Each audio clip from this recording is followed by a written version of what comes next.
And we're back, ladies and gentlemen, on the Philippe Matthews Show. Thank you for tuning in. I've got him back, ladies and gentlemen. TJ Woodward is back, and he is back with a mission and a message called Consciously Creating Your Life in the midst of uncertain times. This is actually a seven-part series, a course that is transformative. It will absolutely change your life as we look at what it means to reboot, to reawaken, to have a rebirth in our lives, to create something that has never been created, or to boldly go where we've never gone before. We need a spiritual process that allows us to be in the world and all of the frenetic craziness that we are in, while we're creating this new reality that we're going into and we'll walk into in our future timeline at some point. And so we need a guide. We need somebody who's done it, someone who teaches others how to do it. And that person is TJ Woodward. Welcome back, my friend. Thank you so much, Philippe. I'm really excited about this seven-part series, and I'm really excited about how we can be in conversation really of how we consciously create our life. As you said, there's so much going on in the world right now, and it's such an opportunity for us to go unconscious or to choose to be conscious, and it really is a choice. So I'm excited we're going to be in this conversation. Well, this first series, or this first part, is called Conscious Creation.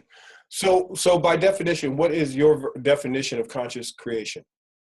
Well, in my own life and in the life of the people I've worked with, whether that's in my spiritual community or in my private practice as a counselor, I recognize that so many of us are really walking around completely unconscious.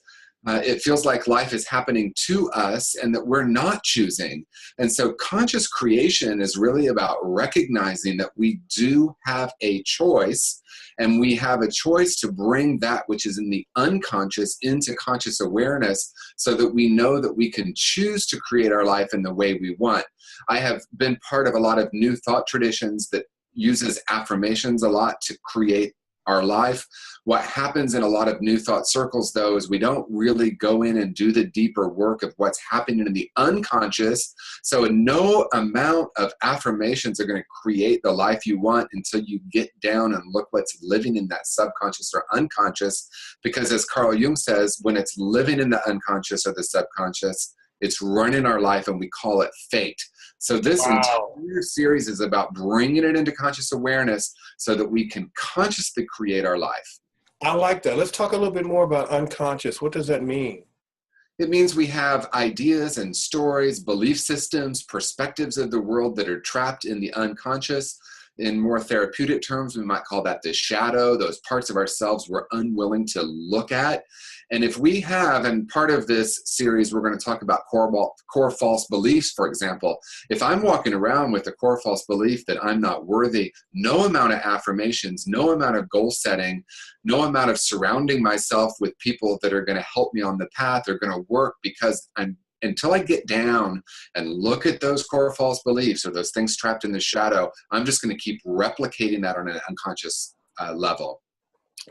So can you create your reality regardless of what the outer circumstances are? Because sometimes our outer circumstances are so huge, and for some to appear so dire. Can we actually consciously create when we are in the middle of a war? Yes. The short answer is yes. Does not necessarily mean, see, here's where I think there can be a trap, though. I think sometimes, and I've seen this in new thought circles, when something happens in the outer realm that isn't what we wanted, we can go into a place of blame, right? Like, what did I do to create this? This is not at all what you and I are talking about today. This is a much deeper way of being and living. Look at what's happening in our country right now. This is, people are getting way thrown off center and going into the unconscious. Those old beliefs, those old ideas are getting activated and triggered. And of course, what I'm going to say about what you just offered as a question is, yes, we can create our life regardless of outer circumstances. And when the outer circumstances are challenging, like for many people right now, what's happening in the country, regardless of where you fall on the political spectrum, the the divisiveness, the anger, the finger pointing. It's very, very challenging. It's an opportunity, and we have to, those are the times that we have to use our spiritual muscle even more, because it's a call for us to go much deeper and really look at how we're perceiving the world, because it's not what happens in the world, it's what we call it that creates our reality. So is this what you mean when you say that how do we as conscious beings respond to current world and life events? Yeah, absolutely. If we decide, basic metaphysics 101 is, you can't plant a maple seed and get an elm tree. So if we're calling the experiences that are happening in the world horrible, horrific, tragic, those are the seeds we're planting. So what is interesting about this conversation is people will say, are you just saying you're going to ignore what's happening in the world? Actually, not at all. What we're going to do is be conscious enough to recognize that when things in the outer realm happen and we notice our own activation, here's the key point. We recognize it's ours. Like people are, all upset about Donald Trump. It's not really what Donald Trump is doing. It's what it's activating within me.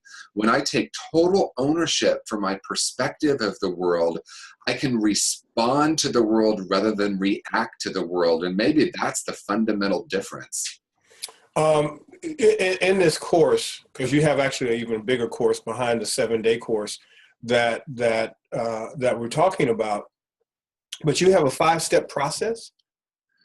Yes, there's a 5-step process that I've developed based on my years of experience, again, both personally and in the clients I've worked with. Because what people will often do is they'll come to a life coach, they'll come to a therapist or a counselor, and they'll say, I want my life to be different. And, I know you and I have talked about this. There's this great meme that went around where someone's standing in front of a crowd and he's saying, who wants change? And everyone raises their hand. Who wants to change? No hands go up, right? So, right. What I recognize is that we don't move into the creation steps, if you will, or the goal setting or the intention setting until we do some clearing. So the first 2 steps of my consciously creating your life process are, 1, making peace with the past, which we could call forgiveness.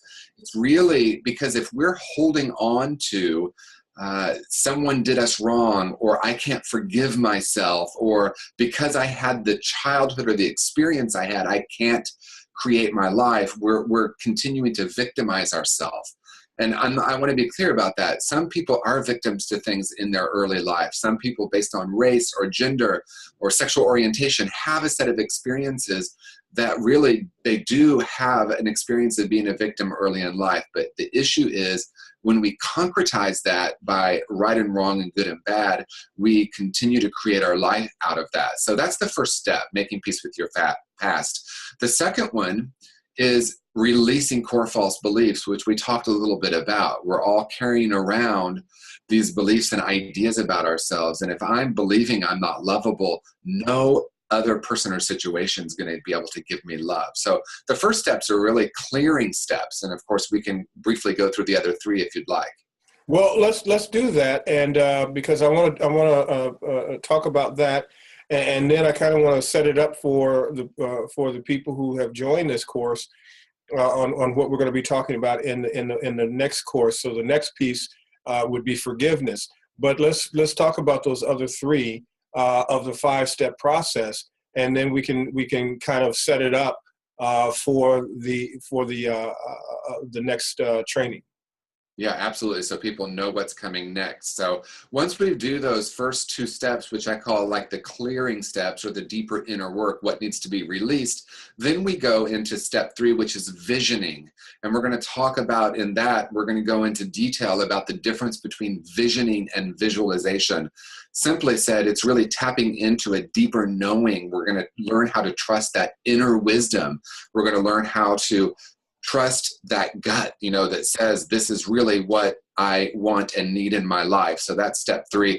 Then step 4, we move into intention setting. See, people will often want to bypass those first 3 and just go right into goal setting and intention. So we're going to talk about how we consciously set intentions for our life. And then the 5th step, people will often say, well, isn't the 5th step action? Well, the 5th step actually is embodying the vision. Because you know, in a lot of New Thought circles, again, I go back to that. We talk about thoughts creating reality. And in my experience, that isn't really it. Now, thoughts can lead to embodying a deeper vision. But when we catch a deep vision, when we clearly set intention, then we become that which we want to be. In other words, I caught a vision to be a spiritual teacher and a speaker. And what happened for me is when I knew that that was my purpose, I began to embody that and to know and absolutely feel that very deeply, that that's who and what I am. And then the world starts to respond. So those are the 5 steps we're going to be delving into more deeply over our next 5 episodes in this show. Wow, that's amazing. That's amazing. So our next one, we're going to be talking about forgiveness. Is that right? Yes, making peace with the past or forgiveness. That's forgiveness of self and others. That's a big conversation, and I'm really, really looking forward to that one. All right, my friend.